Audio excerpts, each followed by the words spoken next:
memorandum. So you're coming to Poland. You're not coming to Kiev, Prime Minister. You're not coming to Lviv because you are afraid. Because NATO is not willing to defend. Because NATO is afraid of the World War III. But it is already. Thank you, Prime Minister. Daria Kaleniuk. I had Anti-Corruption Action Center from Ukraine. I passed the border a couple of days ago. I'm from Kiev. Most of my family, most of my team members are still in Ukraine, in Kiev, in Lviv. A woman from my team is now in Bila Tserkva, and she is there with 2 kids, and Russian military is over there, and she's so much afraid that she will be shot. Kharkiv, the city where I was studying, was bombarded today, fully, the downtown square. So you're talking about the stoicism of Ukrainian people, but Ukrainian women and Ukrainian children are in deep fear because of bombs and missiles which are going from the sky. And Ukrainian people are desperately asking for the West to protect our sky. We are asking for the no-fly zone. We are saying in response that it will trigger World War III. But what is the alternative, Mr. Prime Minister? To observe how our children are, instead of planes, are protecting NATO from the missiles and bombs? What's the alternative for the no-fly zone? We have planes here, we have air defense system in Poland, in Romania. NATO has this air defense. At least this air defense could shield the Western Ukraine, so that these children with women could come to the border. It's impossible now to cross the border. There are 30 kilometers of lines. Imagine crossing the border with a baby or with 2 children. I'm so glad that Samantha Power is coming here to the border from the Polish side. Let her come to the border from the Ukrainian side and see that. Britain guaranteed our security under Budapest Memorandum. So you're coming to Poland. You're not coming to Kiev, Prime Minister. You're not coming to Lviv because you are afraid.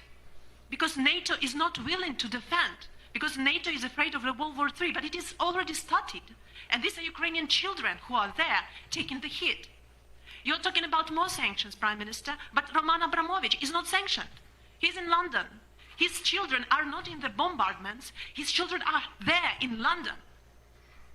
Putin's children are in Netherlands, in Germany, in mansions. Where are all these mansions seized? I don't see that. I see that my family members, that my team members are saying that we are crying. This is fucking sad. She made me want to cry, yo. This is fucking sad. This is what is happening, Prime Minister. Well, thank you very much for your questions, and thank you for getting here today. And I'm glad that you have been able to get here. And look, I just want to say that I'm acutely conscious that there is not enough that we can do as the UK government to help in the way that you want, and I've got to be honest about that. And when you talk about the no-fly zone, as I said to Volodymyr Zelensky, I think a couple of times, unfortunately the implication of that is that the UK and would be engaged in shooting down Russian planes, would be engaged in direct combat with Russia. That's not something that we can do, or that we've envisaged. And I think the consequences of that would be truly very, very difficult to control. What we can do is all the things that we are doing already, and providing as much help and support to the Ukrainians as we can. And as I said to you earlier on, the UK was the first European country to offer military assistance. Also doing everything we can to tighten the economic noose around the Putin regime, and we were amongst the very first to put that package together. And I have to tell you, I think that it will work. I think that Vladimir Putin's venture is doomed to fail, and I think that it will be extremely difficult for him to continue on the path that he is on.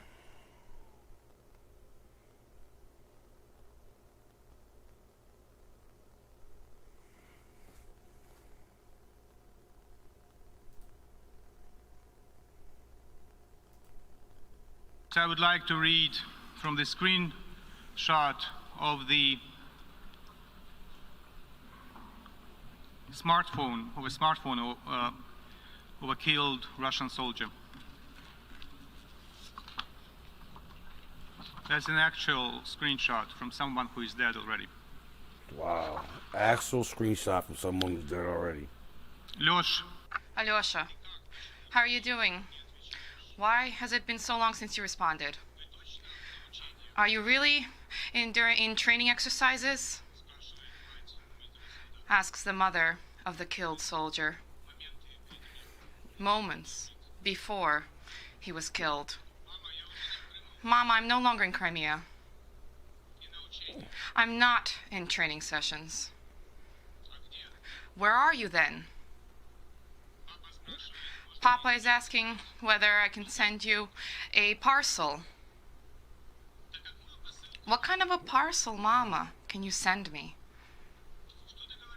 What are you talking about? What happened? Mama, I'm in Ukraine. There is a real war raging here. I'm afraid. We are bombing all of the cities together, even targeting civilians. We were told that they would welcome us. And they are falling under our armored vehicles, throwing themselves under the wheels and not allowing us to pass. They call us fascists. Mama, this is so hard. And this was several moments before he was killed. Wow. Several moments before he was killed. imagine, if you want to just visualize That's the crazy. magnitude of the tragedy. You have to imagine next to you, next to every nameplate of every single country in this General Assembly, more than 30 souls of killed Russian soldiers already. Next to every name of every single country in this assembly. 30 plus killed Russian soldiers. Hundreds of killed Ukrainians. Dozens of killed children. And it goes on and on and on.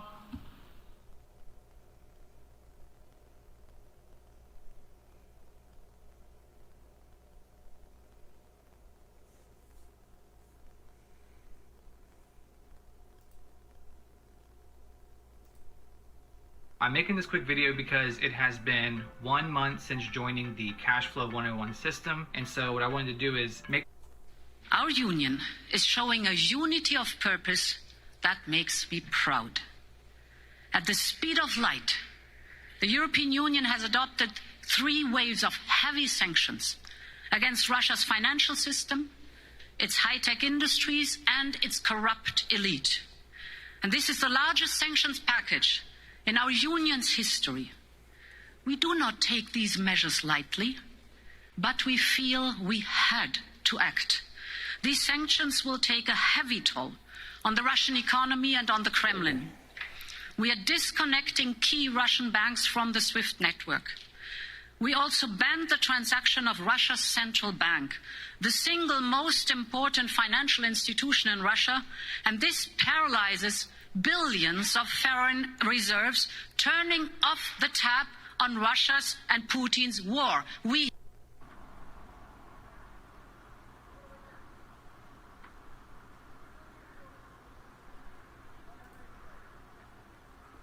Oh, okay, there's troops right there. Okay, I see 2 troops.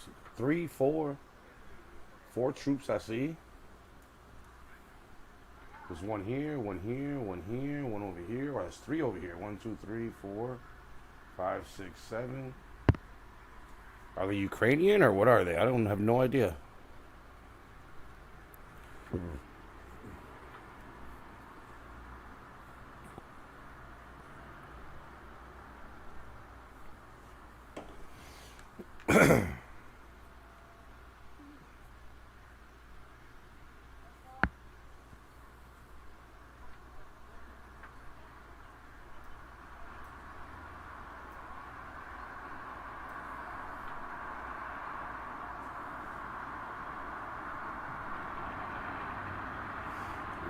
They can't be Russian. They have to be Ukrainian.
Oh yeah, those are soldiers. They're checking every. Oh, they're checking every car. They soldiers. All right, they got a little control of it. I mean, there's only like 7 of them, but they got a little control of it. I respect that. They're out there.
Okay.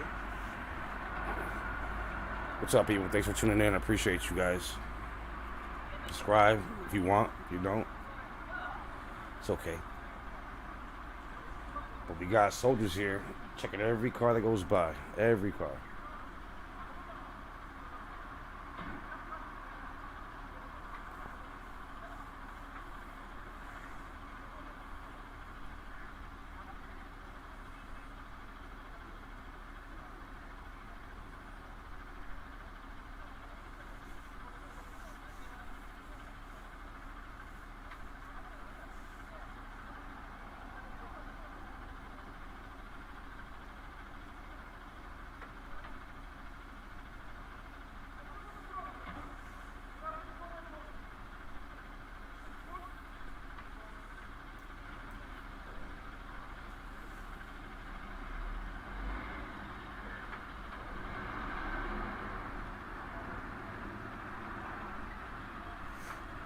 I want to see if somebody don't stop. Just fucking keeps going.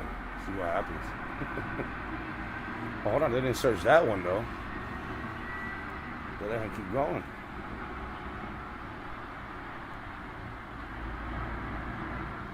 It's a nice, beautiful city though.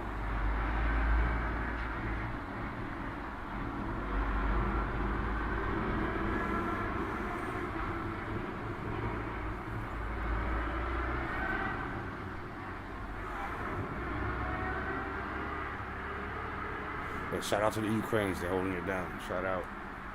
They're holding it down.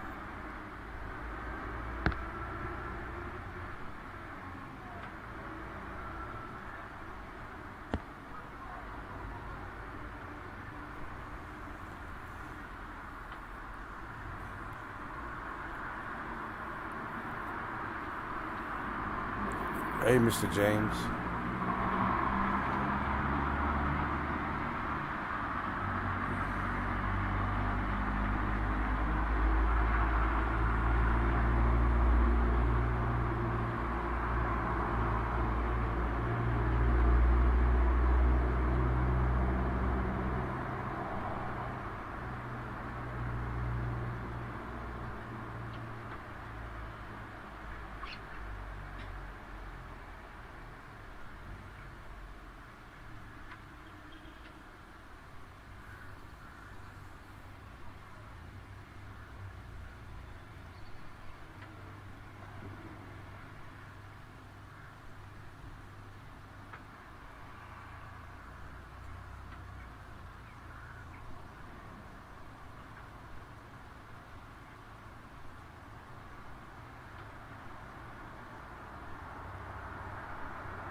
Let's see if we have any more live videos on here.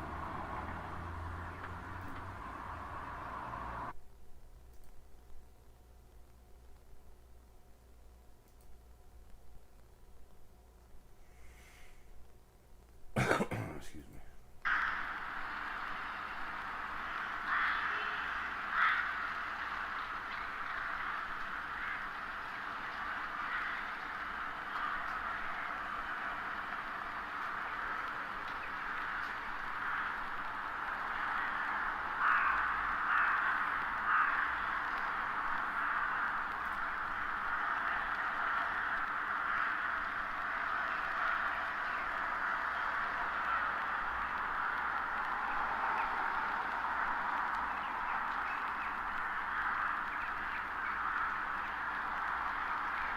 It's a bit snowing in Kahofka.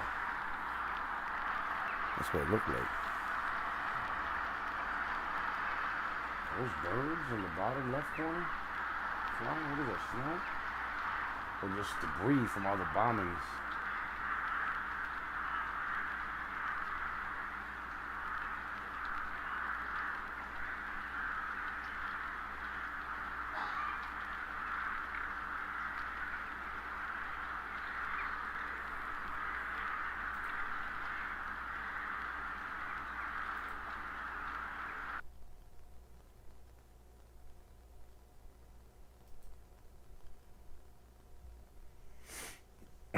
Excuse me.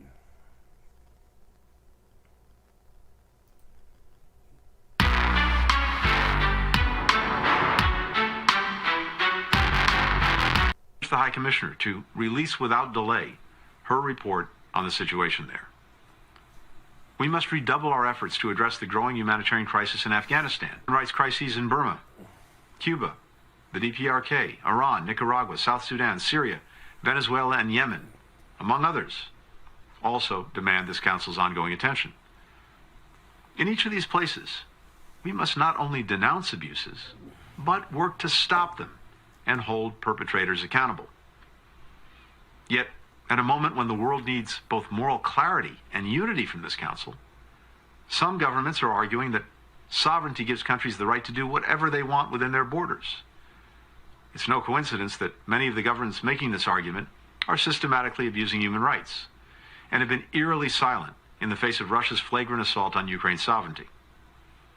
The Universal Declaration on Human Rights begins with the word universal, because nations decided that there are certain rights that every person, everywhere, is entitled to enjoy. Members of this Council have a special responsibility to strengthen, not weaken, those rights. One way to do that is by welcoming scrutiny of our own records. In September, the United States issued a formal, standing invitation to all UN experts who report and advise on thematic human rights issues. We urge every council member to take this step. We know we have work to do to advance human rights at home. Every member does. What matters is that we all hold ourselves to the same standards and work to address our shortcomings, as we are doing. Here's what else you can expect from the United States on this council. First, we're committed to working with other countries, including those we don't always agree with, to advance human rights as members have seen in their engagements with our permanent representative to the UN in Geneva, Ambassador Shiva Crocker, and our new ambassador to the Human Rights Council, Michelle Taylor. Second, we've heard repeatedly that the United States has often focused more on strengthening civil and political rights than we have on strengthening economic, social, and cultural rights. People around the world are looking to us to do both, and we hear that call. Third, we'll continue to counter anti-Israel bias and the unfair and disproportionate focus on Israel on the Council. The Commission of Inquiry and Standing Agenda Item 7 are a stain on the Council's credibility. We strongly reject them. Fourth, we'll keep fighting for the human rights of LGBTQI+ people, people with disabilities, members of racial, ethnic, and religious minorities, women and girls, and all marginalized populations and people in vulnerable situations. In recent days, people on every continent have come out to demonstrate against Russia's invasion and for the rights of Ukrainians. They understand that if we allow the rules of the international order to be flagrantly trampled anywhere, too late now. You guys we weaken them everywhere. Done that from the beginning. As an Estonian student protester put it, if Ukraine is not a country, blaming Biden, then President Putin can say Estonia is not a country either. We stand for these rules not in opposition to any government, but rather because we see our shared interest in striving for a world where all people of all nations enjoy human rights and peace and security. And because history has shown us the darkness and suffering that comes when these rules are abandoned. People in Ukraine and around the world are looking to us to stand up and stand together. Yeah, but y'all too we slow. We must not let them down. My country too slow to help them out. Too fucking slow. US Secretary of State Antony Blinken there addressing the UN Human Rights Council. He had plenty to say there about human rights abuses. He had a direct message for the Russian President Vladimir Putin. He said, "You must stop the attack on Ukraine and withdraw." And he also warned that perpetrators must be held accountable. Let's speak to our Moscow correspondent, Diana Magne, who joins us now. Diana, the US Secretary of State also addressing human rights abuses in Russia. Families of members of the army not knowing where their sons are, journalists arrested, and protests against the war in Ukraine, those protesters facing arrest as well. Exactly, all of which are flagrant violation of civil rights and human rights. And actually, when he then said they are called universal human rights for a reason, I thought that was a point well made, because when Vladimir Putin went to talk to Xi Jinping, the Chinese president, at the beginning of the Olympics, they issued this incredible, long, lengthy statement where they basically said that human rights had a country slant, and that they depended on, the historical nature of that particular country, which is an amazing way to justify essentially autocrats trampling on the rights of their own people. And that is also what he said, that sovereignty can't be used as an excuse to do what you want to your own people, which we see over and over again, whether it is in Russia or in Belarus or elsewhere around the world. So some powerful words from the US Secretary of State, saying that he should step in and we should do what we can for the people of Ukraine. Yes, we all should. And what the West has done for the people of Ukraine is impose very, very stringent, swinging sanctions on the Russian economy, which I think are going to have a very significant impact for years and years to come. And some people on the streets recognize that already, but I think the vast majority of people in this country don't. But the ruble fell by more than 30% yesterday. The central bank has had to take some very, very stringent measures after its foreign reserves held in lots of countries, G7 countries around the world, were essentially frozen, which I don't think that the Russian state was expecting. And we're going to see export controls on a lot of the technology that would mean that Russia could have a prosperous future. Ursula von der Leyen, the European Parliament President, was speaking about that just earlier. She said that we are going to restrict the technologies into Russia for key industries, which will remove a prosperous future for that country. And that is for its people, and that is what they'll feel, that the aeroplane industry won't be the same. They can't fly over a European airspace in any case. The kind of gadgets that they have now will just be second rate in the future. It's going to be very, very punishing. Dinah Magnay in Moscow, thank you. We're going to head from Moscow to Washington. Sally Lockwood joins me from there. And Sally, you were watching the US Secretary of State's speech there. Can you bring us up to date with diplomatic efforts in the United States with regard to this crisis?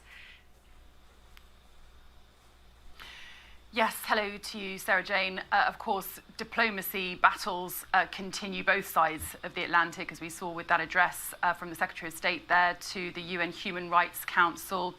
His speech, of course, completely taken up with this crisis in Ukraine, of course, touching on other significant areas of concern, but certainly the Ukraine crisis is overshadowing almost everything else at the moment, talking about how it's not just Ukrainians who are suffering, but also the Russian people and people in Belarus who are also repressed and suffering because of this crisis, a war that's being carried out not in their name. One line that really stood out to me that Antony Blinken said was just as he wrapped up his speech there, he said, "History has shown us the darkness and suffering that comes when these rules are abandoned. People in Ukraine and around the world are looking for us to stand up and stand together. We must not let them down." And certainly there are huge diplomatic efforts over this side of the Atlantic. In New York, predominantly with the UN Security Council and the UN General Assembly now holding this emergency session, only the 11th of its kind since 1950, due to this crisis in Ukraine. They're holding a vote, we expect, tomorrow, where we expect there will be a vote in favour against this war in Ukraine and a call for it to end. What difference it will make, of course, we'll have to wait and see. But all of these diplomatic speeches, such as the one we just heard from Antony Blinken, are designed to ostracize Vladimir Putin yet further on the world stage. And certainly there was some news that broke last night of an announcement to expel 12 Russian diplomats who were working at the UN in New York. Well, we've had some more detail on that today from the US representative to the UN, who said that they've been accused of abusing their residency privileges to carry out espionage activity and were a threat to national security. Hugely significant. Essentially, 12 Russian diplomats who've been working inside the UN at New York representing the Russian mission have now been accused of essentially spying within the United States. They've now been expelled from the country and have until the end of the week to leave. Now, looking ahead to this evening, we'll also hear from President Joe Biden in his State of the Union speech, an annual address to Congress and the nation, one of the biggest domestic audiences he will have all year. And of course, his speech, which has been months in the making, speechwriters have been working on it for weeks, will have changed dramatically due to this latest foreign policy crisis in Ukraine. The White House press secretary confirmed yesterday to reporters there's no question that this speech is a little different than it would have been just a few months ago. Jen Psaki went on to say that the president is expected to lay out the efforts he's taken to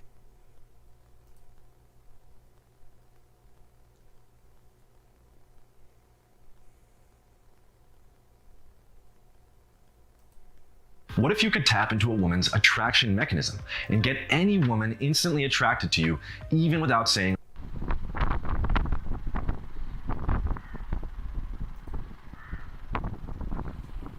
All right, left corner. You got some Ukrainians, that's what's up.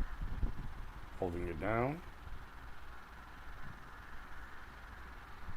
In the right corner, we got more probably Ukrainians holding it down, searching cars. That's what's up. The goats, Ukrainian. They're the president of Ukraine, though.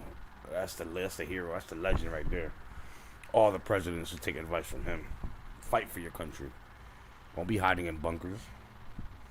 Somebody can always run your country, no matter what. Even if you win.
See some soldiers in the top left corner up there.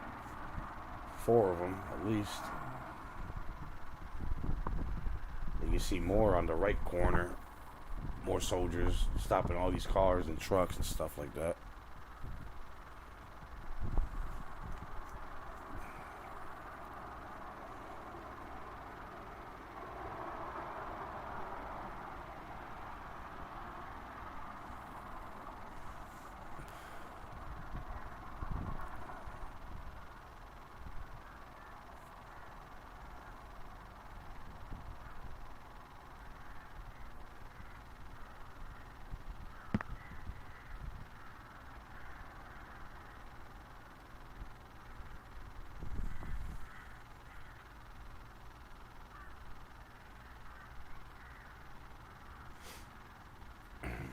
Alright, but where that guy's gun at? The left corner.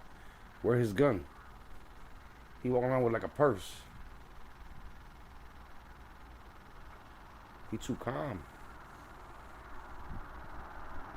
But this cam over here, you can see these are soldiers here doing a roadblock, stopping every car.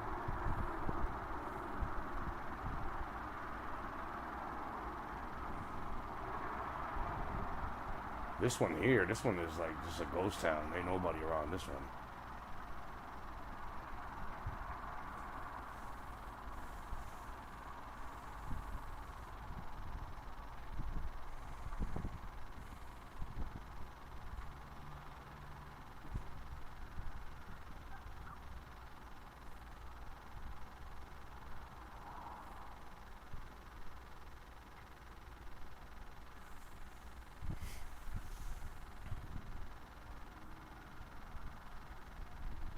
And another, I think the cold out there makes you want to fight anyways, to keep warm, I think. 'Cause I'm sure it's fucking cold out there.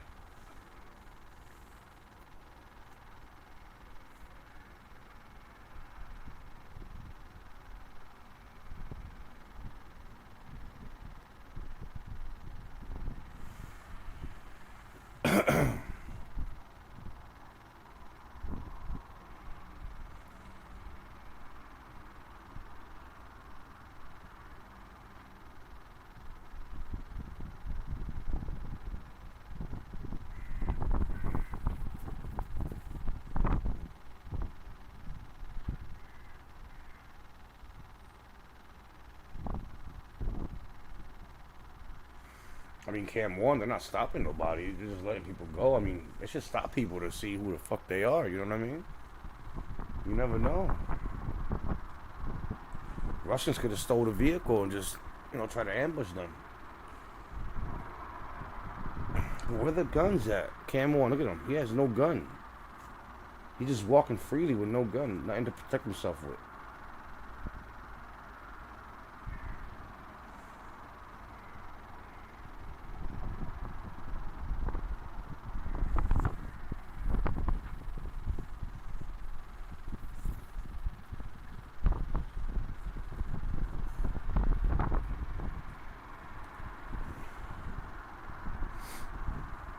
Camp 4, you see still civilian cars passing by, like nothing. I mean, not that much, but you see somebody walking in Camp 4. Camp 5, you got 3, 4 people walking. I don't know if they're soldiers or just civilians. Camp 6, the cars going by there. Finally, I see a car. I haven't seen shit on Camp 6. Camp 7, you got 2 cars in there. Still nothing going on yet. But I wish nothing goes on regardless. This should be stopped already.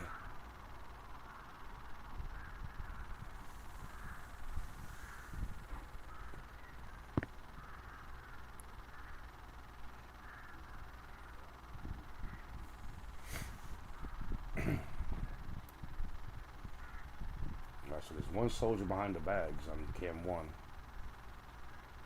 So he's talking to somebody. Oh, okay.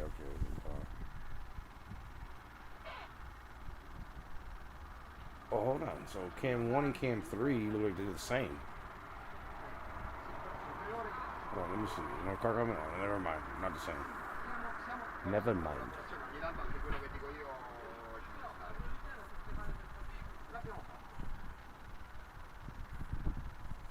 Camp 4, you see some civilians walking, about 5 people. So, I mean, these civilians got balls, man. They out there. They out there. You know what I mean? They out there.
Excuse me.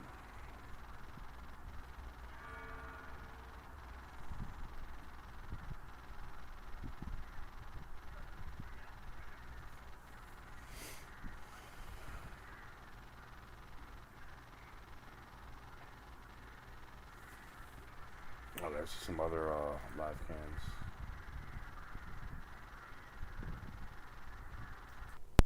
War in the Balkans, in Afghanistan. This matters because the world has become a more dangerous and a more contested place.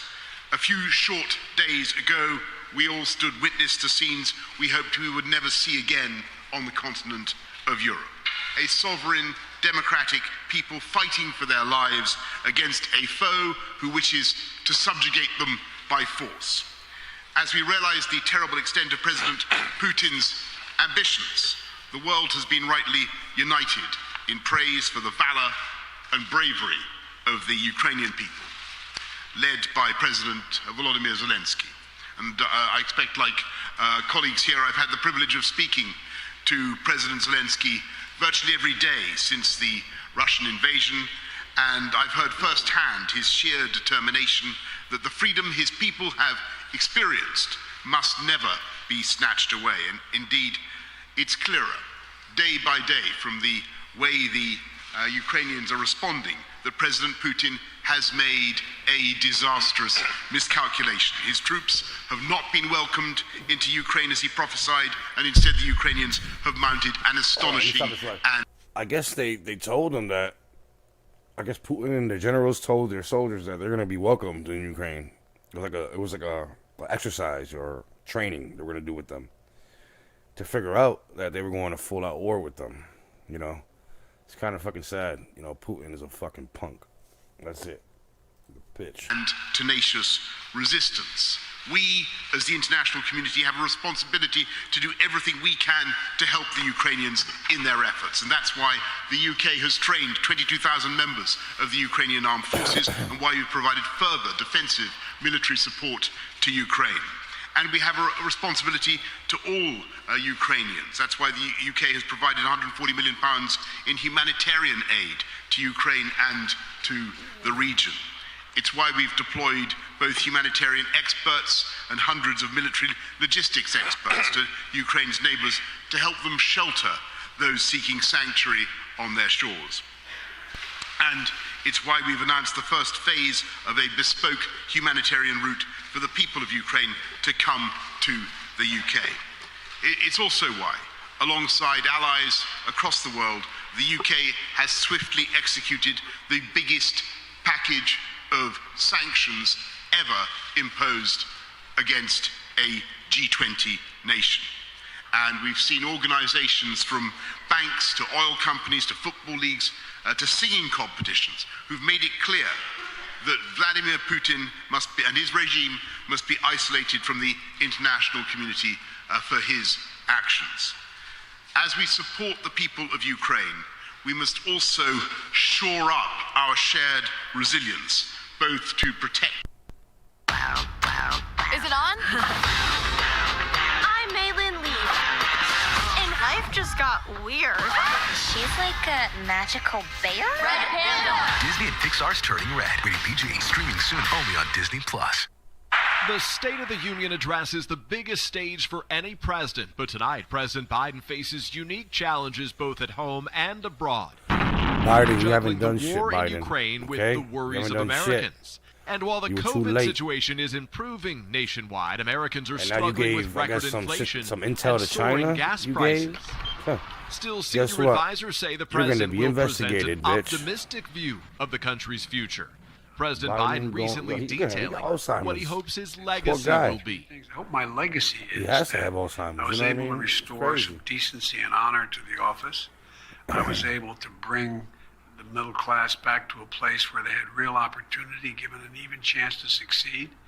And I was able to reconstruct our alliances, which had been frayed so badly internationally. But Americans have been largely unimpressed with low approval ratings in his first year in office.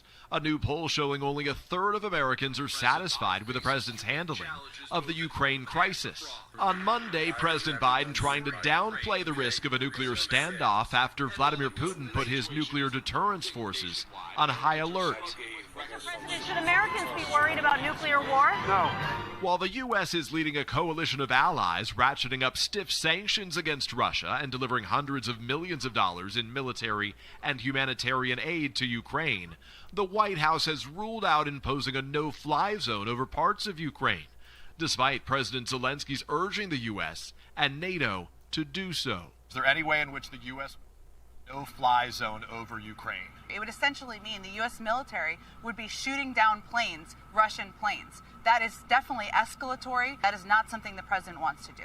Lawmakers speaking out overnight after a classified briefing on the crisis. It clearly appears to be a war to terrorize the population, and I think in many ways the worst is yet to come in that regard. Their clear focus at this point, if you just watch how they've positioned the troops, he's progressing towards laying siege, like a medieval siege of Kiev, at which point you're going to have a bunch of millions of starving people. Peter, given all of this, the Ukraine crisis, how much room does the president have tonight to focus on domestic issues? Will it be a one-topic speech, or will it be the usual laundry list we see in these State of the Union addresses? Well, it's definitely going to be a high-stakes balancing act for this president tonight. Some officials here have told me that they hope America's collective COVID haze is lifting with serious illness and cases dropping dramatically. And while most Americans think the worst of the pandemic is behind them, new polling shows they're not giving President Biden credit for that improving situation. Aides, to your point, do say he'll also talk about the need to demonstrate American leadership before the world when democracy is under threat, they say, overseas and here at home. And he will focus on his agenda, like bringing down the price of prescription drugs and beyond, and other aspects of what was the Build Back Better plan formerly, even if it's no longer packaged together under one umbrella. Thanks for watching. I appreciate you subscribing to the channel. You're heading to Washington for the State of the Union. If you don't want to, it's okay. NBC News will I'm have not live mad at you. coverage of the president's address right here, starting at 9 Eastern, 6 Pacific. We'll have the overnight reaction tomorrow on Today from Washington, and a live interview with Vice President Kamala Harris. pop my hair. Hey, thanks for watching our YouTube channel. Find your favorite recipes, celebrity interviews, uplifting stories, shop our favorite deals, and so much more.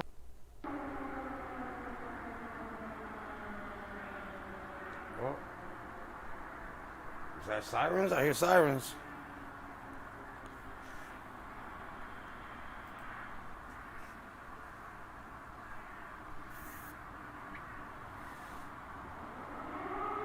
Oh yeah, air raid. Okay. This is getting intense, man. What the fuck?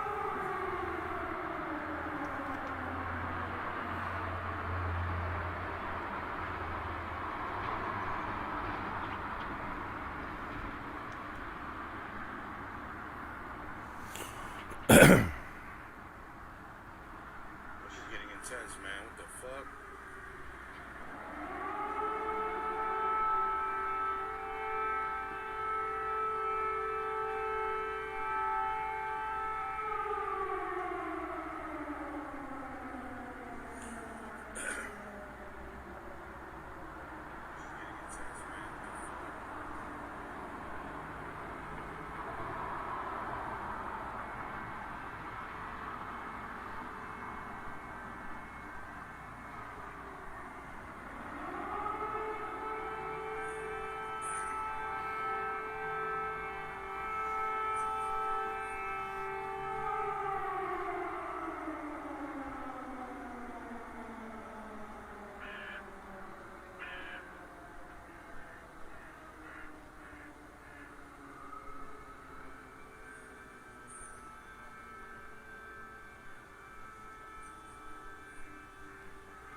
In questo momento stanno suonando le sirene, si è appena sentita un'esplosione in lontananza e l'ultima ora è che la Russia, il Ministero della Difesa russo ha annunciato che avrà come target Kiev nelle prossime ore, in particolare avrà come target i centri tecnologici. All right, we got police there now. Okay. Vicino a, per esempio, le centrali elettriche di allontanarsi, di evacuare. Già ieri è arrivato il consiglio del governo ai civili di evacuare Kiev.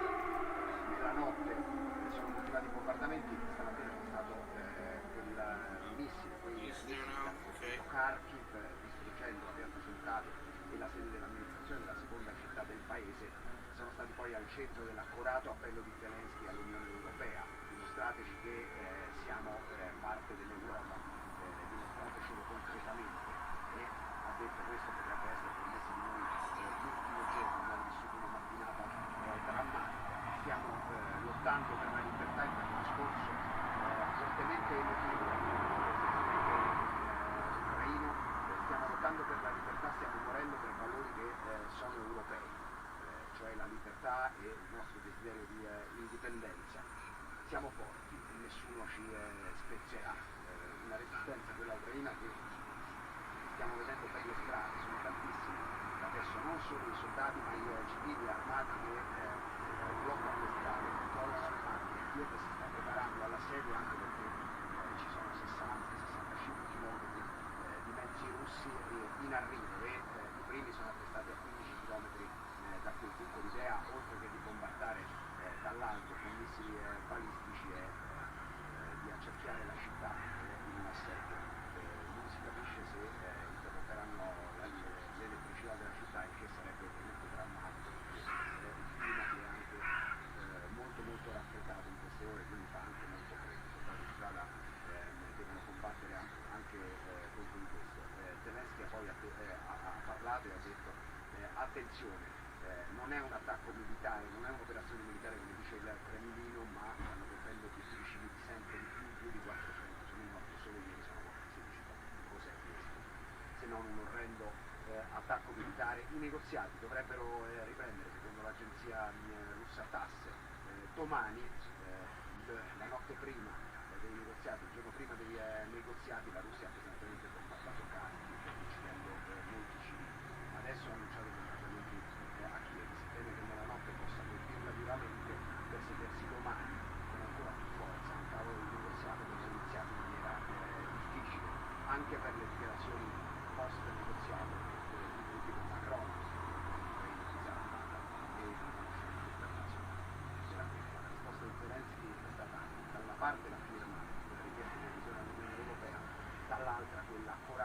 livello dall'uomo di Stato, ma anche da padre, da essere umano.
Hey, what's up? Thank you for watching. Appreciate you guys. Subscribe to my channel. It's free. If you don't, I don't mind. But thanks for watching. Appreciate it.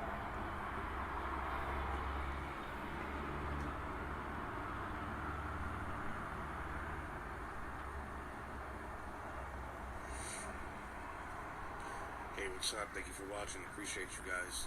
Subscribe to my channel. It's free. If you don't, I don't mind. But thanks for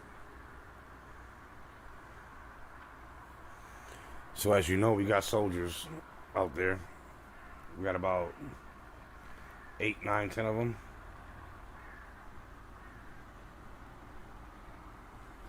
So you know it's getting close. It's getting close.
Okay, so I know like they're probably stopping them from this side, cause that's from another probably city or something. So whoever's coming from the left side, they're probably in the city already, so they're not worried about them. I get it. So you know they won't be harassing a lot of people. You know what I mean?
Hey, thanks for watching. Appreciate you. Subscribe to my channel. It's free. If you don't, I don't mind. But just thanks for watching.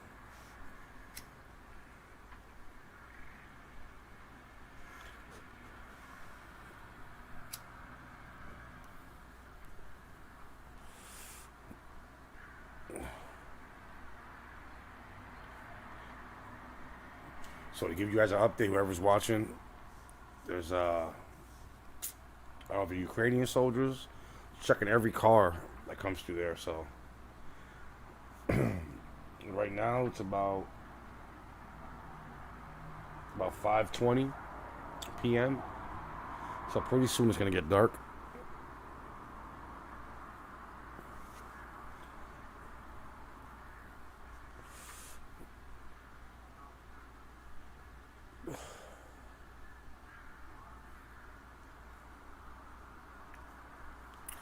Let's go to some news. I will be back to this live feed. I'm gonna go back to some news. Alright.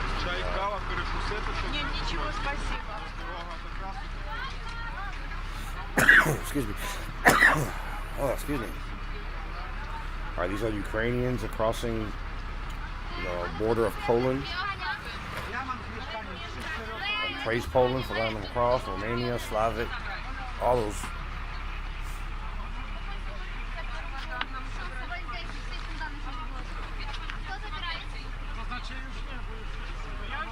Let's go back to that live feed. Hey, I got a challenge for you. Don't skip this video for 30 seconds and receive a bonus. I've been...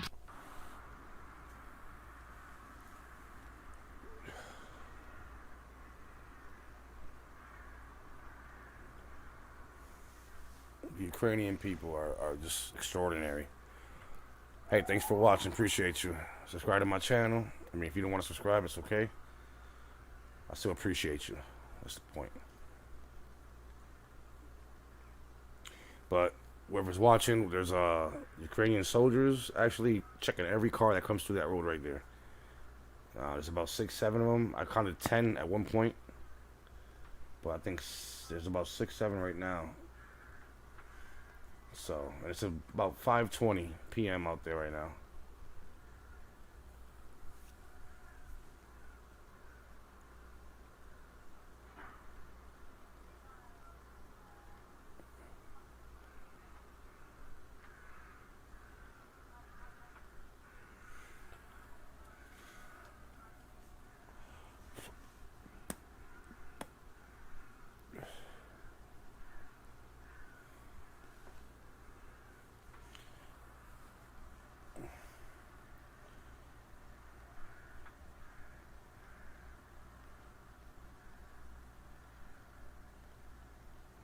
But to me, I feel like they should have more soldiers there with them. I don't know. Like they should have more people, even though their heart is like something else. But they should have more people.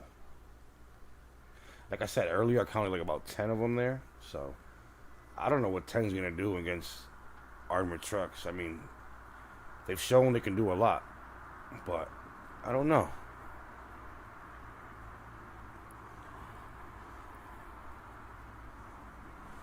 Got police right there yet.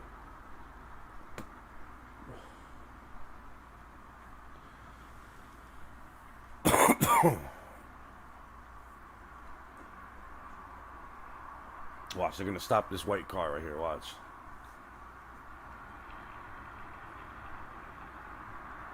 Yes, he said, you know they're soldiers. I mean, I don't know if they're Ukraine, but more likely they're Ukraine. But they're stopping every car that goes through there.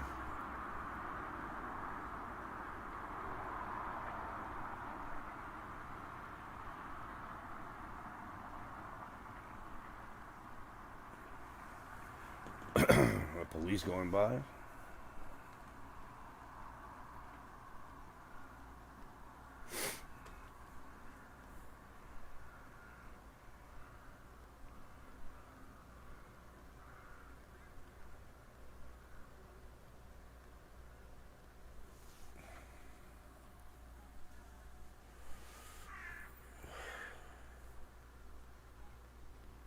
All right, let the car go.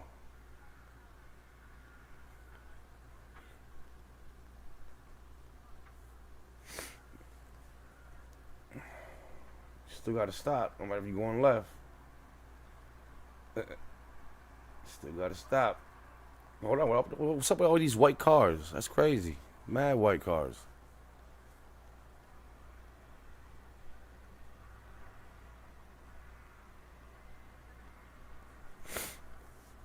Thanks for watching. Appreciate you. Subscribe to my channel. If you don't, it's okay. I still appreciate you. And I hope you have a great day. But like I was telling everybody else, this is some Ukrainian soldiers with a checkpoint checking every car that comes through there. So I've been watching this stream for a couple, like 3 days, 4 days now, and this is the first time I see soldiers at that point checking cars.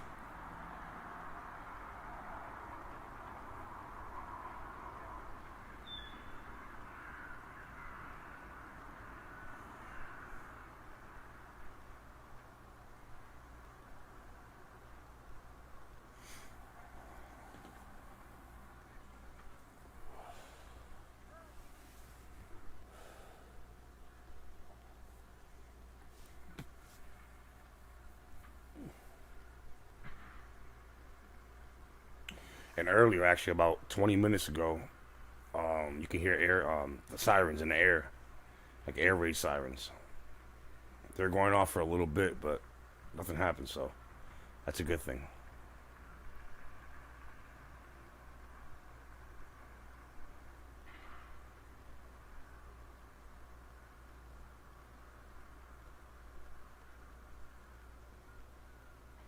And let me tell you, Ukraine is a beautiful city, as I can see.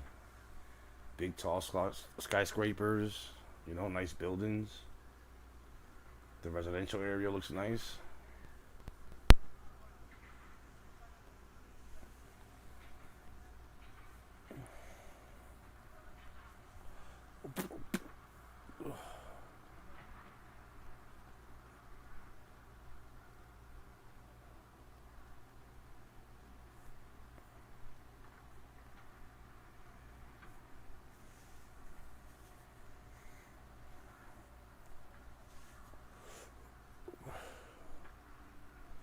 Yeah, my stream's about a 10-second delay too, so probably a little bit more. I gotta get me a new system, but it's working. I appreciate you for watching. Subscribe to my channel. If you don't, I still appreciate you, and I hope you have a great day.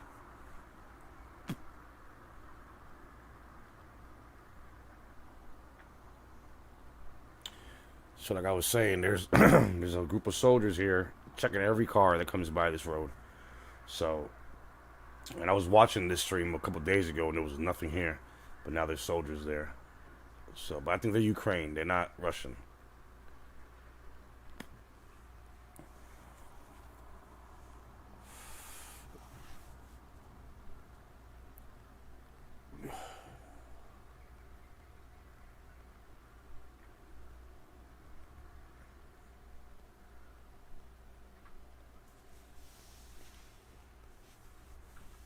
got a gentleman back here just walking his dog, just chilling. Like nothing's going on, like no war's going on, just chilling. It's getting darker, so it's gonna become night. So I'll probably switch pretty soon to another stream of live news. You know, what's going really on, updates and stuff. But I've been on for an hour. I don't know how long I'll be on. I'll probably be on for another hour or two. I'm very curious about this. It's kind of sad. This shit shouldn't be going on right now. There's another car getting stopped.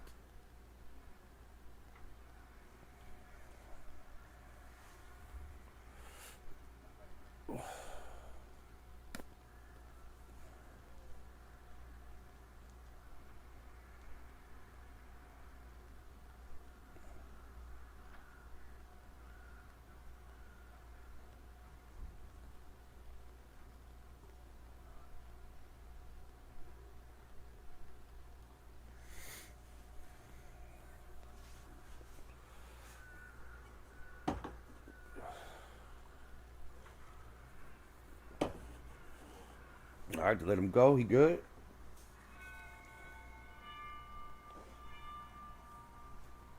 It's 5:30, I believe. Over there, you hear the bells ringing from the church.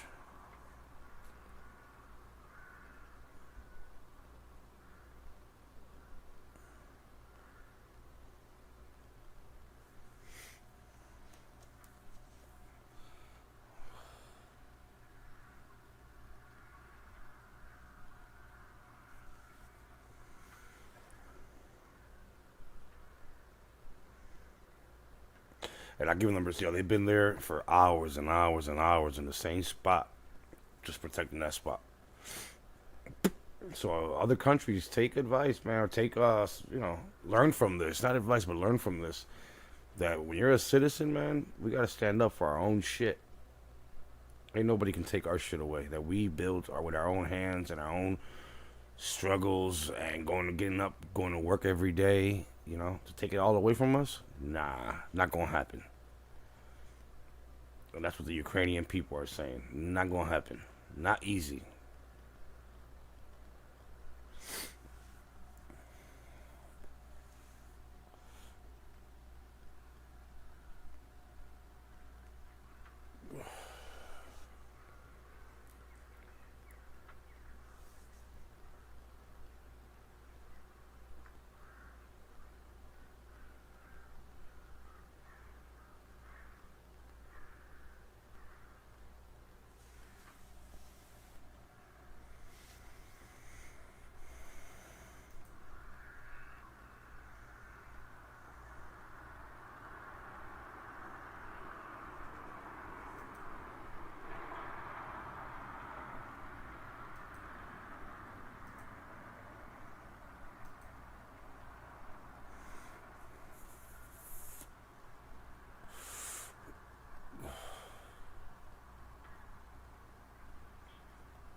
So like I said, I've noticed the cars coming from the left side over, they're not stopping them. They're checking the people that are coming towards them. So I don't know if that's the road leads only to coming into the city they're in. I have no idea. But I see them moving now. They're moving up. So they're gonna probably stop everybody, I think. But like I said, once it gets a little darker, I'm gonna go to some live news so we can get more updates on what's going on in this sad situation. Oh, okay, they seen a car coming, so they see. All right, they ain't playing around. They're stopping. They're gonna start stopping every car, I think, pretty soon, just to be on the safe side.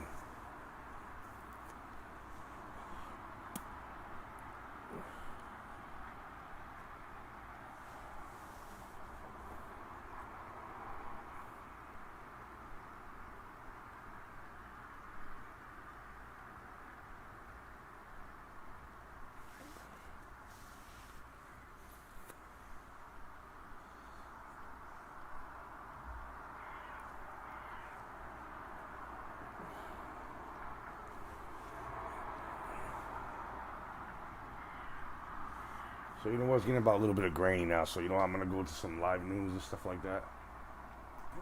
So we can get, you know, a little more glimpse of what's going on.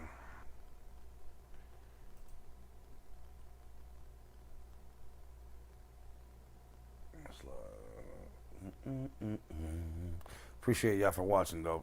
Like I said, subscribe to my channel. And like I said, if you don't worry about it. I appreciate you anyways just watching or clicking. It's starting to get dark now. Let me see this view. Alright, these are normal. Cameras.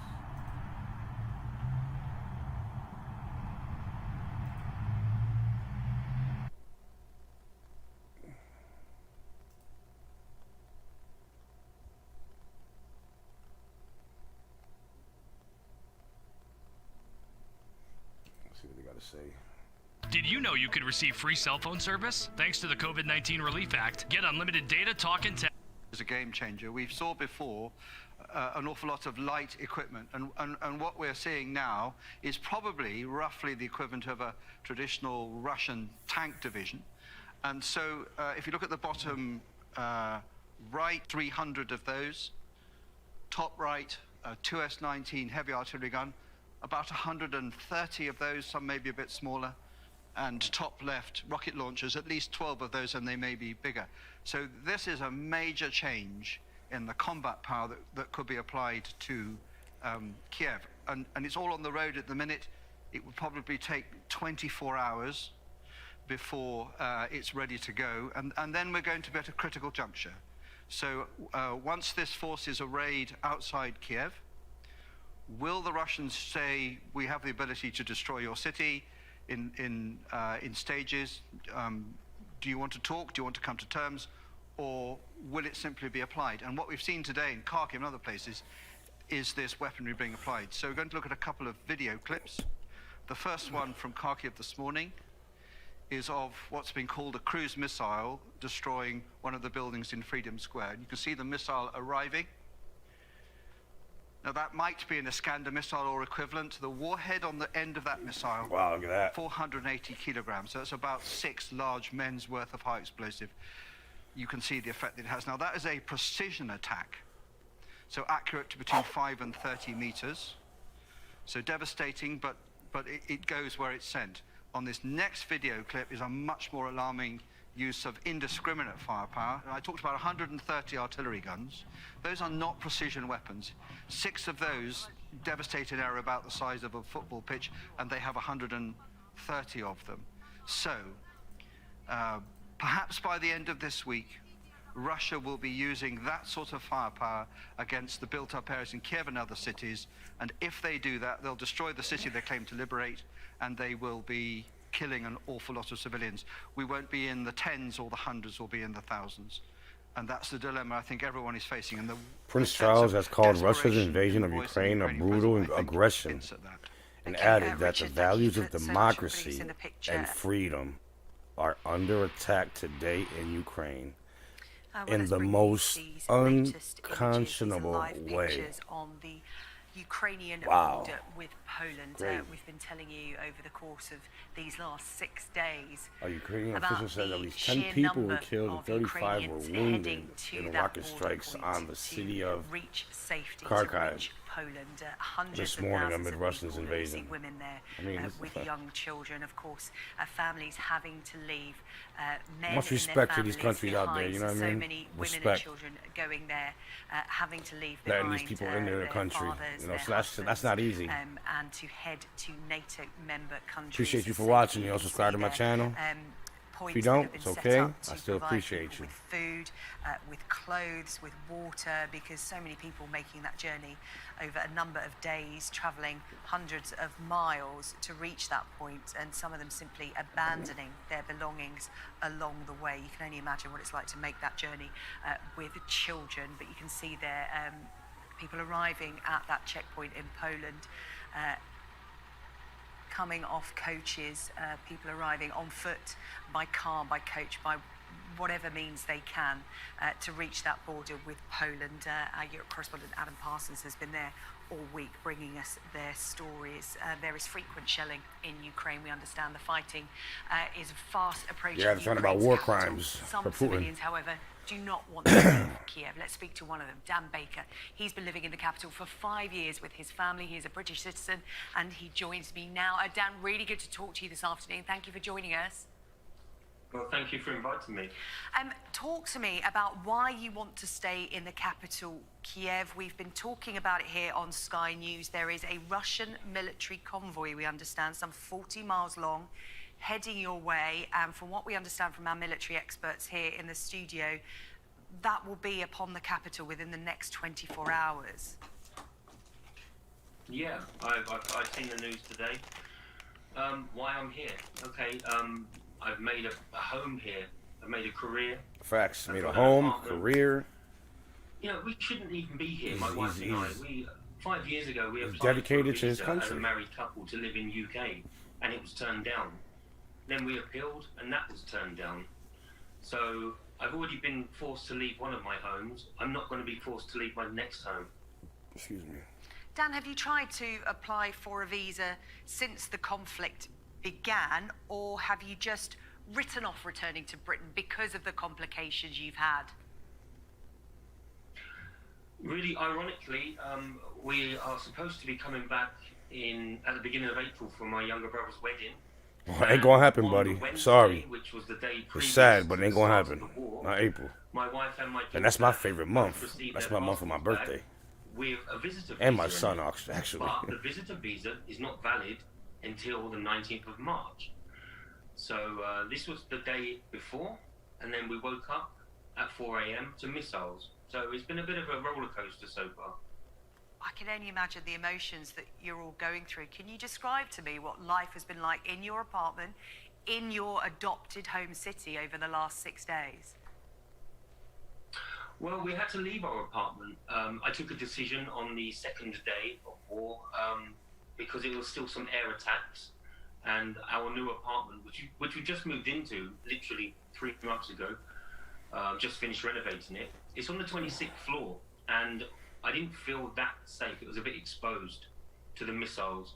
So my wife and I work at a language school, and luckily it's in the basement of a very strong building.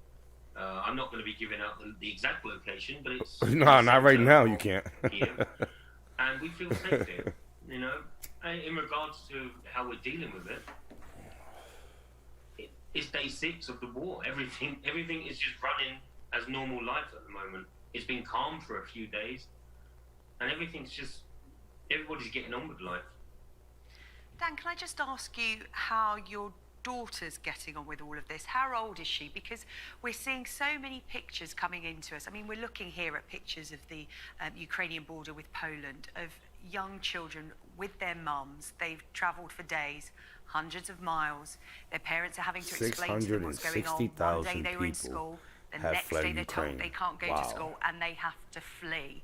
What are you saying to your daughter? That's almost the amount of one of their cities. Just one of the probably the smallest cities. It's not just the physical almost the impact amount of that. war, it's the That's emotional crazy. and mental impact as well. Yeah, well, when you talk about regards to school, obviously she's a teenager. She's 12 years old. That's kind of the last thing on her mind at the moment, really. I've been trying to keep her busy, and we're both teachers, so we've been trying to help her with her schoolwork, or finding different activities. Like today, we did some painting. The day before, we made food together. Not all education has to be from books, and she's Ukrainian, like my wife. They are just a different breed of people. They're so strong. And That's what's up.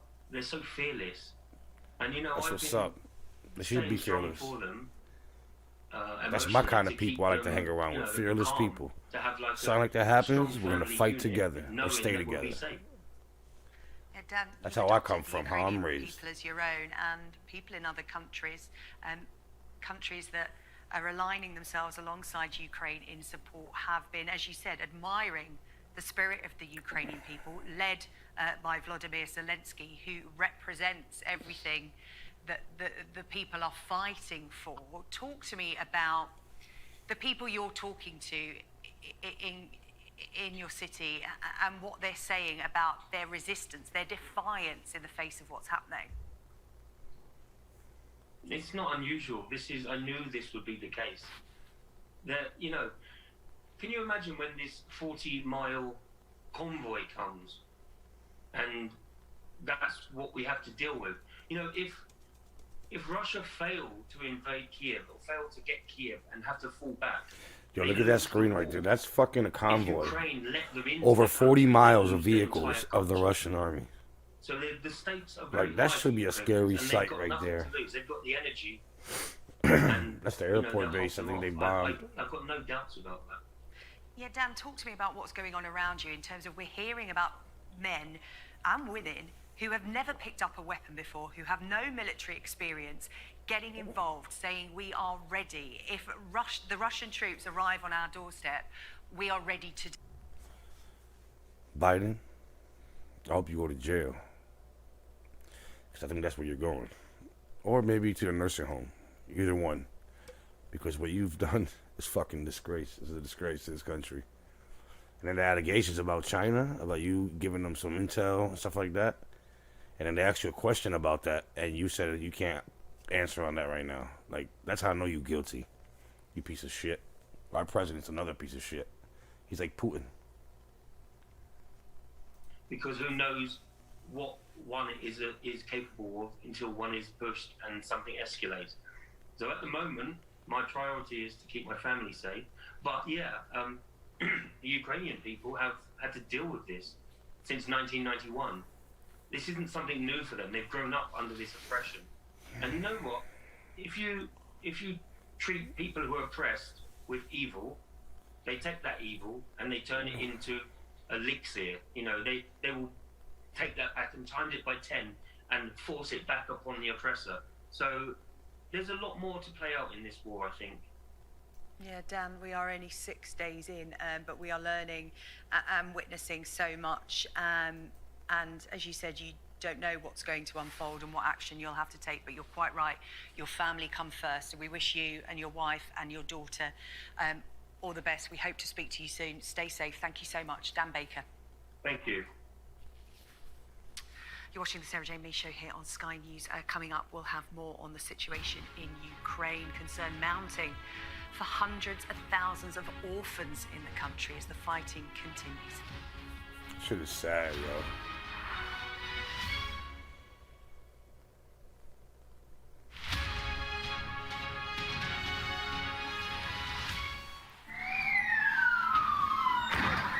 They've pushed the protesters further back here. There's around 200 or 300 still remaining. You got a protest, right? Yeah, love it. Love the protest. All these countries providing aid, sending stuff. This van goes onto the streets of Plymouth 7 days a week, 365 days a year. These facilities at the moment are a lifesaver. It's all we've got.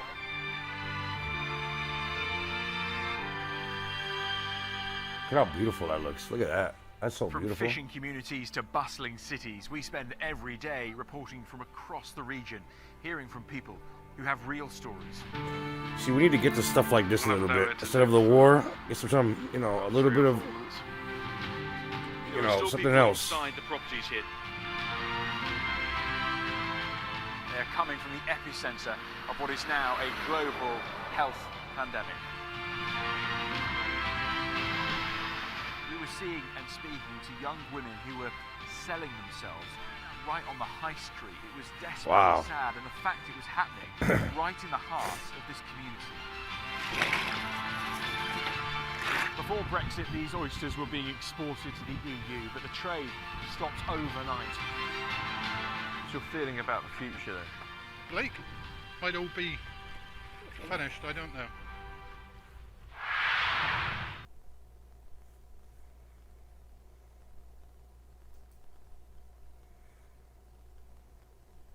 Hello, welcome back. The Queen appears to be making a good recovery from coronavirus after resuming some of her duties from Windsor Castle. The Queen carried out 2 virtual engagements this morning, having cancelled similar events last week. Meanwhile, Prince Charles has spoken out on the invasion of Ukraine, describing Russia's actions as brutal aggression. Our home editor, Jason Farrell, joins me now from Windsor with more. Hello, Jason. Hi, yeah, well, it's good news from here for the Queen because she did cancel 2 similar engagements last week, but today she met up with ambassadors for Andorra and for the Republic of Chad via a video link here from Windsor. And there are also reports that haven't been denied by the palace that she met up over the weekend with the Duke and Duchess of Cambridge and Princess Beatrice. So she's clearly been out. She apparently went to Frogmore for that. She only contracted the illness 9 days ago on 20th of February, and she had light flu-like symptoms, but it does seem as though now she's getting better. She has had to cancel an appointment to meet diplomats tomorrow, but I believe that is more from guidance from the Foreign Office and more to do with the conflict in Ukraine. And on that matter, Prince Charles has been speaking at a ceremony to make Southend-on-Sea a city, in which he talked about the murder of Sir David Amess and made parallels with that to what's happening in Ukraine. Let's have a listen. What we saw in the terrible tragedy in Southend was an attack on democracy, on an open society, on freedom itself. We are seeing those same values under attack today in Ukraine in the most unconscionable way. In the stand we take.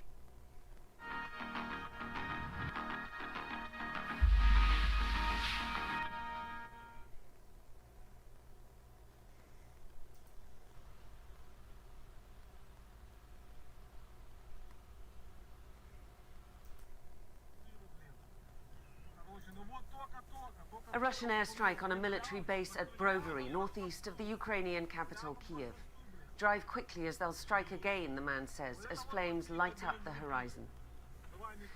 The Russians are closing in on the capital. These are the latest satellite images showing a huge convoy, almost 40 miles long, moving south towards Kiev. The convoy's tip just 15 miles from the center. And here, just to the west of the capital, the devastation from the weekend's fight. A bridge in the town of Bucha blown up, we're not sure by who, and total destruction on the streets. Peace talks on Monday saw very little progress beyond a call to meet again. And with Russian helicopters pictured here positioned at the ready in Belarus, Ukraine's president called for the West to impose a no-fly zone over his country. Evil, armed with missiles, bombs, artillery, must be stopped immediately. To destroy That's a fucking hero right there. To show that That's a humanity hero is able to president. defend itself. The most bravest president ever, I think. For Russian missiles, planes, and in my 40 years living, I believe he's the greatest, in Kharkiv, close to the Russian most bravest border, president. evidence of the use of He's fighting for his cluster country. bombs, shells which explode to release numerous little bombs. Look at those cluster bombs. Scatter across a wider That's area. sad. That's war crimes right there, Russia people. appears War to be crimes. ramping up its onslaught on Wow, Ukraine, look at with that. the resistance tougher than it may have bargained for, at a cost, no doubt, of more destruction to this sovereign land and its civilians. The International Criminal Court says it plans to open an investigation into potential war crimes carried out by Russia in Ukraine, leading up to and including the invasion. Neither Russia nor Ukraine are signatories to the ICC, but Ukraine has accepted the jurisdiction of the court, which means the chief prosecutor can move forward. This as President Zelensky signed a document on Monday requesting immediate accession to the EU. An understandable course of action for him. Red rag to a bull for Vladimir Putin. Diana Magnay, Sky News, Moscow.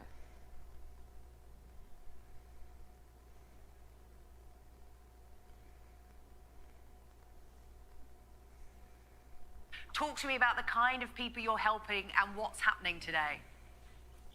We have people from around all of Ukraine, people from cities that are now attacked by Russians, like Kiev, Dnipro, Odessa, Mariupol.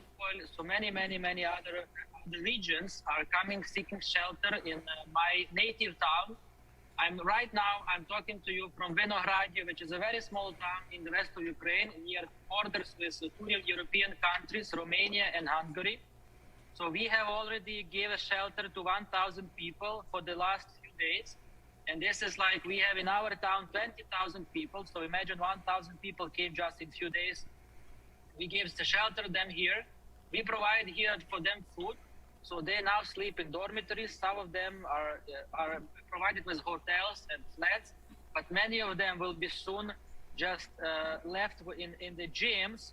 So we make shelters in schools, in gyms. We provide beds, we provide bed sheets, we provide pillows, and we give them food.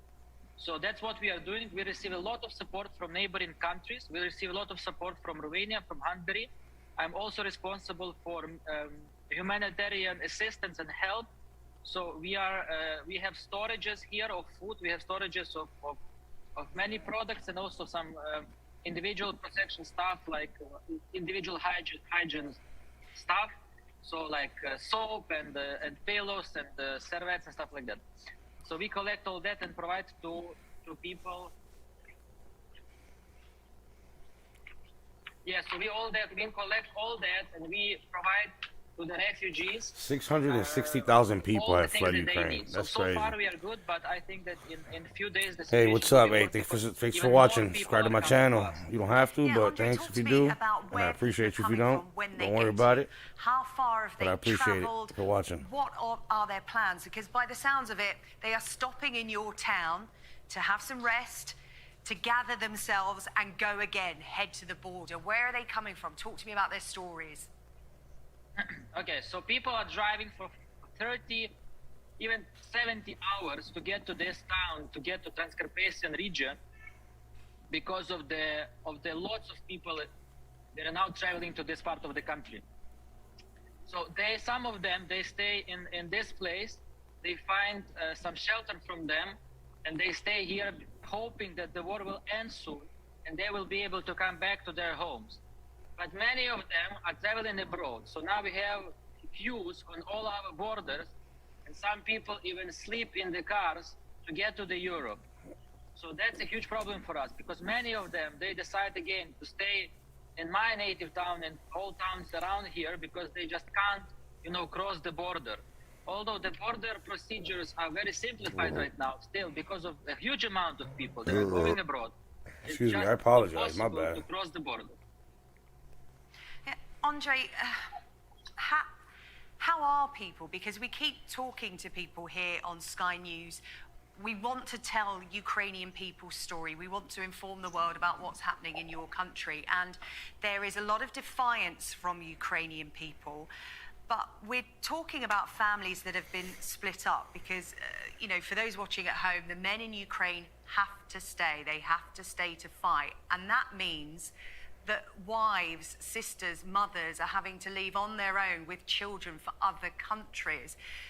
Just what is that like for those women and children? I can't even imagine. I'm choking up just asking you the question. You can't imagine, I'm 32 years old, a guy who studied in the Netherlands, who lived a normal life, in the capital. Thanks of for our watching. country. Appreciate you. I wouldn't Subscribe to even my imagine, channel. and no one would imagine that If in you the don't, it's 21st okay. I century, still the war appreciate you can for start. watching. The war that destroys your home, the war that destroys yourself, the war that can kill your relatives, it's impossible to imagine, trust me. No one can imagine. And even people in this Transcarpathian region who didn't hear the missiles, they can't imagine that there is a war just, 600-700 kilometers from here. The families are split up. Mothers are taking their children and going abroad. They're looking for shelter.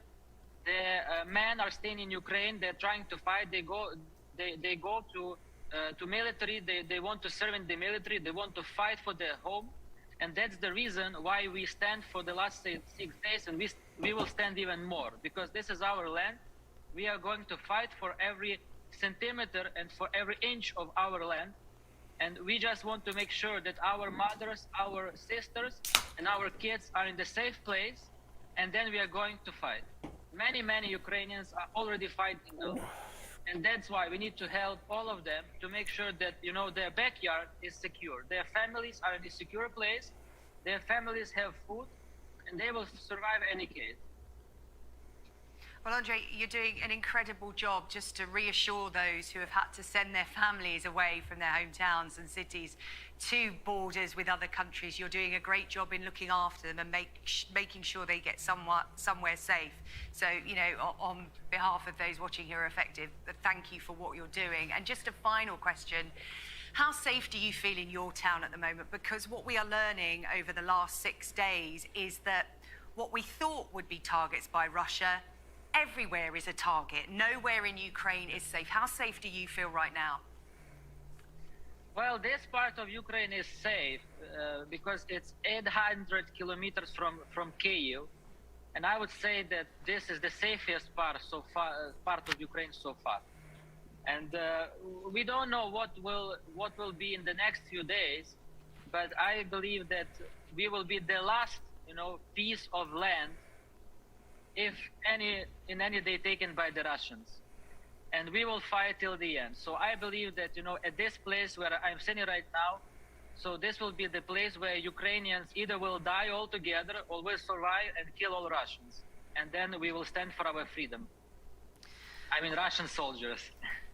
Andrei Zupanin, MP in Ukraine, working from his hometown to provide shelter for those who are trying to leave Ukraine as it is under attack. Thank you so much for joining us here on Sky News.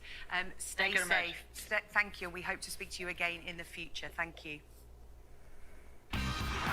Ready to look for a house? It's so fun to use Realtor.com. It's so user-friendly, and they have so many photos. Someone once asked me if I had ever looked at real estate just for fun, and I just assumed everyone did. Realtor.com have this great 3D visuals. You could walk through a house from 1,000 miles away. We love using the map draw feature. You can draw, and then it only shows you in that area. It's the best. I love it. Realtor.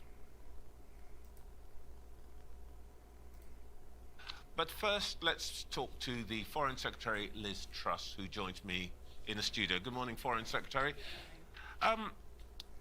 Where is the military balance this morning? Well, what we're seeing is that the Ukrainian forces are continuing to resist Russian advances. We haven't seen overnight significant changes in what is happening on the ground, but we are seeing, I think, unexpected by the Russians, very, very Appreciate you for watching, yo. Subscribe to my channel. It's free. It don't cost you nothing. Just a subscription. As key supporters of Ukraine, continue to supply and if you them don't, with defensive I still weapons, appreciate you for watching. Continue to supply them with Know what I'm saying? economic support to help them resist this egregious invasion. To what extent do you think that Mr. Putin has failed to object his first, 3-day objectives? Well, we said before this invasion took place that Vladimir Putin would be making a massive strategic mistake. First of all, because the Ukrainians would fight. And we're seeing them fight. Ukrainians will fight. We're seeing the incredibly brave leadership of President Zelensky. But also because they would be hit by severe Western sanctions. And last night, the G7 agreed that we would cut access for Russia to the SWIFT banking system, that we would target the Russian central bank, that would be putting more sanctions on oligarchs and companies. And you can see the reaction in the international markets. You can see the damage already to the Russian economy. But I fear... Let's see if it's dark already. Oh, is that ended already? Oh, it's getting dark, okay.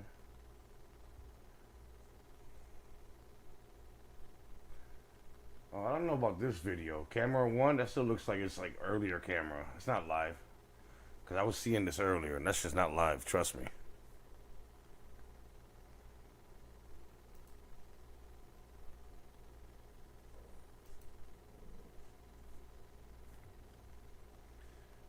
Well, I don't like the little clicking sound. Clicking sound gotta go. I'm good. I'm good.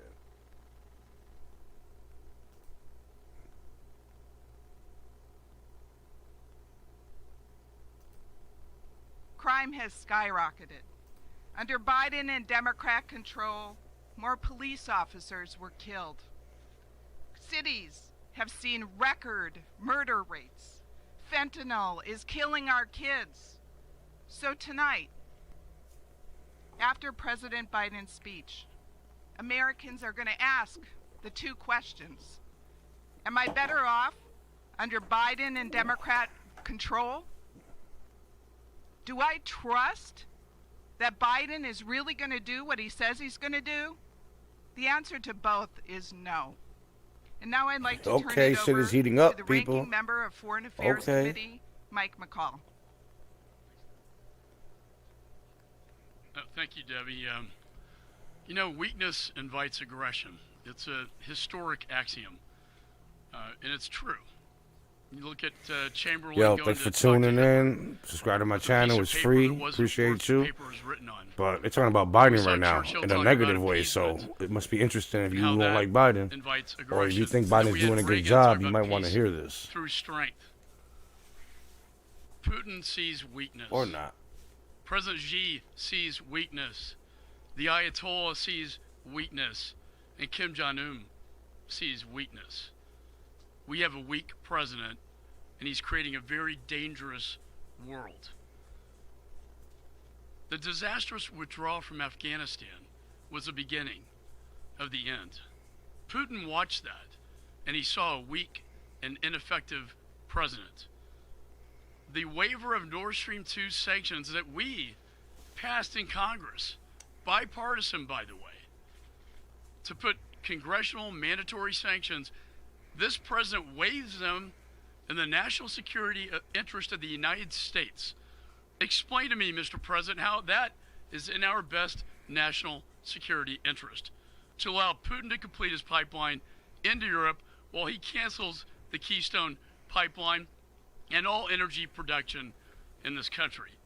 Meanwhile, the sanctions exempt energy. 40% going into Europe, almost 10% into the United States of America. We are importing Russian energy. This needs to stop. We are funding Putin's war machine, and it's bad. 40 miles of tanks are lined up just north of Kyiv. Yo, as I 40 speak, miles of tanks, getting bro. ready to That's move crazy. in 40 miles with of these tanks. thermobaric bombs that suck the oxygen out of the air and inflame the lungs with fire. They kill children. A lot of children. It is actually, I believe, a 16. war crime. It's a war crime. These carve-out sanctions need to go. We need to get tough on this administration. Get tough on Putin. Putin has blood on his hands, and it's going to get a lot worse before it gets better. General Milley is correct. They're going to win, but they're going to lose in the end. We need to give the people of Ukraine, and we stand with the people of Ukraine here today, and we have a moral obligation. They're not a NATO ally, but we have a moral obligation to give them every weapon and every Hell assistance yeah. we possibly can. 'Cause This that's who we administration are. held up on the assistance that I signed off on in Congress. In November, held it up. It's just now coming in. And now they're saying, well, after an invasion, it's more difficult. This is malfeasance. It's negligence. It's actually it's criminal. I want to leave you with a quote from a text from a Russian soldier who was killed. Got a smartphone, and it was read at the United Nations by the permanent representative of Ukraine to the United Nations. It says, "I'm afraid," and it's a letter to his mom, a text to his mom, and it shows you how deceptive and what a monster Putin is. We're bombing all the cities together. He says, "I'm afraid," targeting civilians. We were told that they welcome us. They would welcome us, that we were liberating them. But they're falling under our armored vehicles, throwing themselves under the wheels, not allowing us to pass. They call us fascist. This is so hard. This is what's happening in Ukraine. You're not seeing the whole story. This is what's happening on the ground, and it's going to get a heck of a lot worse before it gets better. Wow. With that, This I'm is very sad, honored man. Sad, to sad, sad, introduce to sad. you, a woman who's been through so much. She's from Ukraine. She has relatives in Ukraine. She hears the stories on a daily basis coming from Ukraine into the United States. Victoria Sparks. Thank you. I didn't prepare a speech, so I'll talk from my heart. This is not a war. This is a genocide of the Ukrainian people by a crazy man who cannot get over that Ukrainian She people gave me teary-eyed. This do is not crazy. want socialism, Soviet Union, communism. They want to be with the United States of America. They want to be free people, but they want to be with the West. And he cannot get over. I'll tell you a personal story. I have my grandma, she's 95. She is right now in the city of Chernihiv. Actually, Chernihiv, and the part of Kiev Rus, studied Moscow and control Moscow. So they're bombing, they couldn't take the city. They're bombing civilians non-stop, day and night, the whole city. She has a daughter, she called her daughter, she lives in a little village by Chernihiv.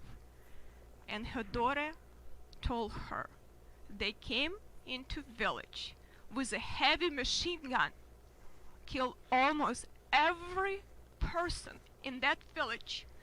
And whatever people were left, women and children, they forced them to work in front of the tanks as a human shield because they cannot take that city. So she told, my mom was shocked. She says, no, don't cry. We are not crying here. We're going to fight, but just give us some guns so we don't just fight with the sticks. This woman was born in Russia, in Far East. She's a Russian-born woman. And they're killing women and children. They doing the bombs, vacuum bombs, carpet bombs. They are using illegal weapons. They now have special groups that trying to kill women and children, try to expect to Western Ukraine. I called my friend and she said she was able to get out. Her friend was trying to get out. She saw a woman in the gas station get shot with her children with machine guns. So she stayed in the city. They're leveling the cities to the ground, destroying the people. They're slaughtering them like animals. They're killing the people. It is not a war. Yo, this shit It's is a sad, genocide man. because we have a That crazy shit got me man tearing up. that believes that Thank he you has the for whole watching. world hostage. Subscribe to my channel. It's free. And then we have a president If you don't, I that still appreciate you. talks about and You know, doesn't do things. I would appreciate if you You hear know, her and what is he fucking gonna wait plead when millions to die? Then he's going to for do people more? to stop. I mean, we have not just a moral duty. We are the leaders of the free world. We want to. This is going to be the biggest genocide that ever this world experienced. And they're not asking them to fight for us, but they ask us to help, to become serious, that they have ability to defend themselves. That actually they need to understand that we're serious about this sanction, not do a little bit here, maybe we'll just do a little bit this oligarch, this is that we're serious. And I can tell you one thing, if we don't stop him, I like her blazer and her is shirt not going to representing stop. Ukraine. That's what she found. He is going to go further. And then we'll have to send our children to die to fight this. So I think we have an obligation and duty to save this world, help Ukrainian people to survive. And this president need to get this act together and exercise some leadership. I hope you What's tuned in happening under earlier, his but watch is earlier in this address right what he's here, doing to this country, somebody to from the the United world States, I is forgot his name, but he was addressing But I think we'll get Biden together as and Republicans talking and about that Democrats, but he he's at must fault for act this, and this is decisively our fast, own United States saying or that. this So blood of many millions I of mean, it says a Ukrainians lot, will man, be about this on country, his hands our too. country. Like, And all that oil and that I with think he ain't really blood doing that's nothing. flowing from He's Russia too and late. gas, and we are buying that, and Europeans are buying that. It's going to be blood. It's mixed with blood of the Ukrainian people. So I hope you're going to help me to send that message. it don't even mean because Ukrainian we people, it's have just to the be strong people and in we have to general. stop. We all Thank you human for having beings. They human beings. That's it. Like that's just crazy how people can just, one human being can come and send all his troops to one country and just start attacking it. Like, For those who cannot remember history are condemned to repeat it. You just heard the sobering words from Victoria. They weren't about yesteryear, they were about yesterday. Night after night, yeah, she gets word. reports Not yesteryear, yesterday. from inside Not 2014 Ukraine. days. Today. In the moment. The support should have been sent months ago to deter Putin from making that decision. The administration should have never used their political weight to defeat an amendment to stop Nord Stream sanctions. As you listen to Victoria talk about villages of children and women being killed,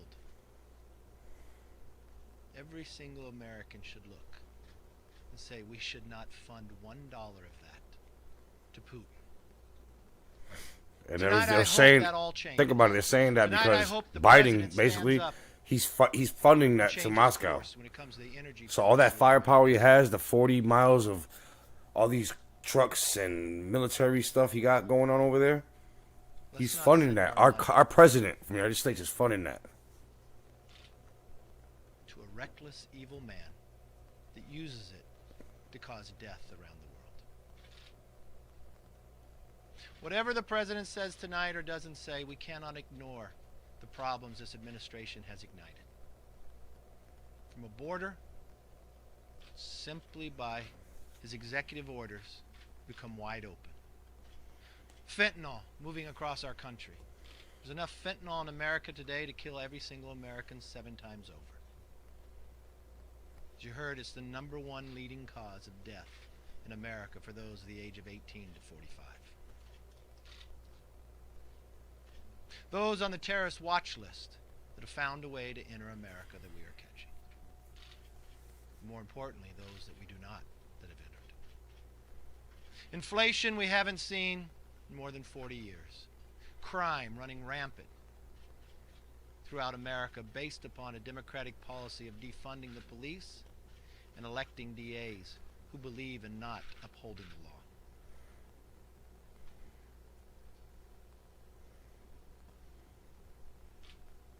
We cannot sit around and wait, whereas this administration told us that they would send the COVID test to you, just get online.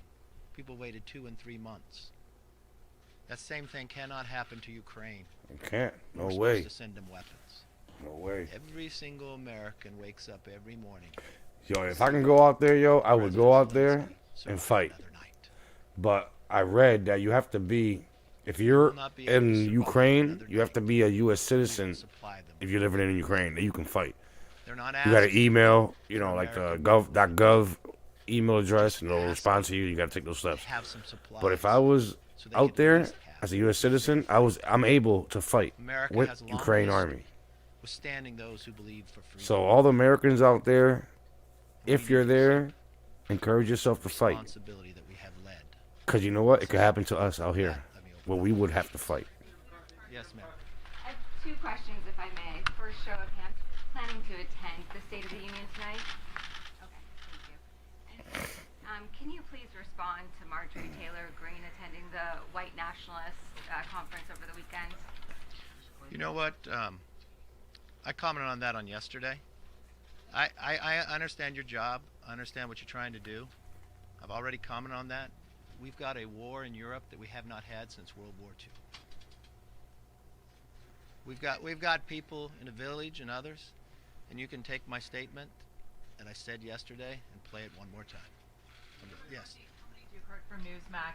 What specific weapons are Republicans willing to fund in this upcoming spending bill? We've seen the GUARD Act and what that entails. Are we talking about anti-aircraft and anti-missile systems, new jets? How far would Republicans be willing to go on this? I think we'd see, what does Ukraine need to defend themselves? First, Thank you guys for watching. I appreciate you guys. Subscribe to my channel. It's free. And if you don't, I appreciate you anyway. So, you know, just for clicking. Rifles, machine guns, and others.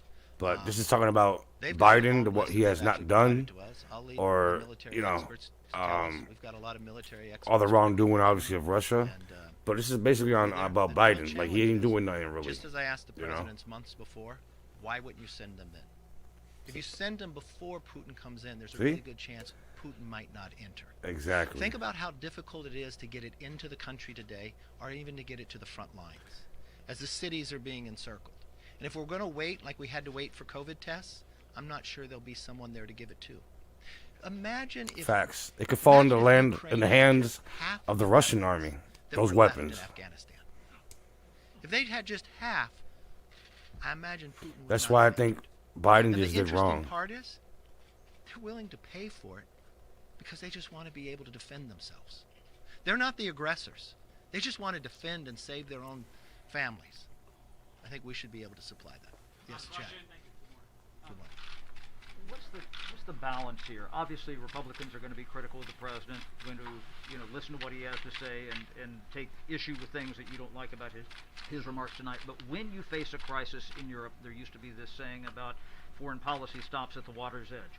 Are your members going to be Emily Post about this, or are they going to be on their proper behavior when it comes to this crisis time, when it comes to a national security crisis that the United States is dealing with in Europe? Well, let me be frank. It's not just Republicans. You like the latest polls of Americans. They don't think America's going in the right direction. They're paying more for gas. There's a tax on every American with the inflation. We want to see a change in course in history. Are we going to sit down and be quiet? No. I don't think Victoria wants to be quiet when she sees people dying night after night. We're going to push the president to do the right thing. We've warned him ahead of time when the Democrats first took power not to pass the $2 trillion so-called COVID bill that only 9% went to it. We warned him it would cause inflation. Yes, that's what happened. We warned him if they opened up the border, what would happen to the rest of America. We went to the border. So what did the president finally do? He put the vice president in charge, who only has been there one time. They've ignored it.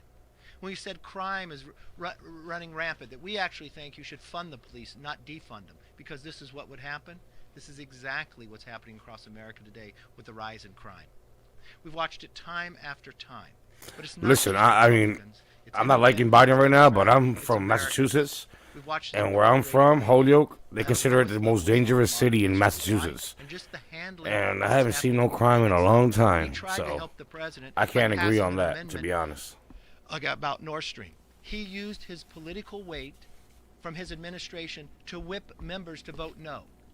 We told the president he was wrong with how he was getting out of Afghanistan. If he did that, it would set the course of the world differently. We said it was wrong when he stood with Putin and gave him Nord Stream. We said it was wrong when he opened up negotiations again with Iran.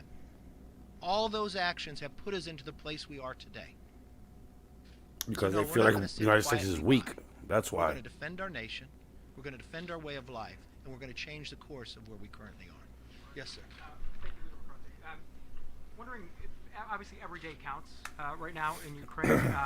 If you could, any sort of insight on the progress, if there is going to be an aid package included in an omnibus, can you give us any insight as to how that is going, the progress so There's far? an aid package that's been brought up. We're going through it as we speak now.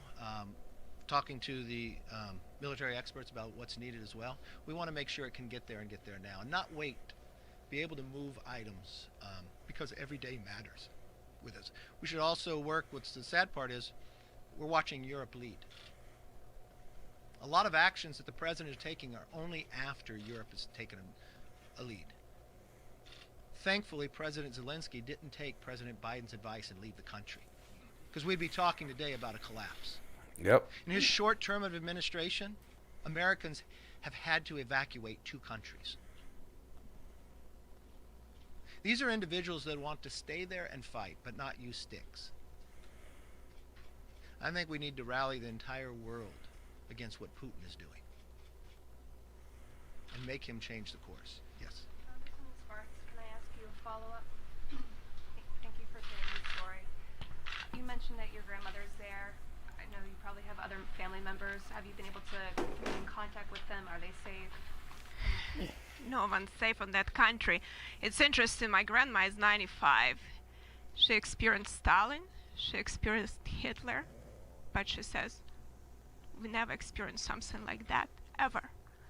This is barbaric and brutal to the level of unbelievable.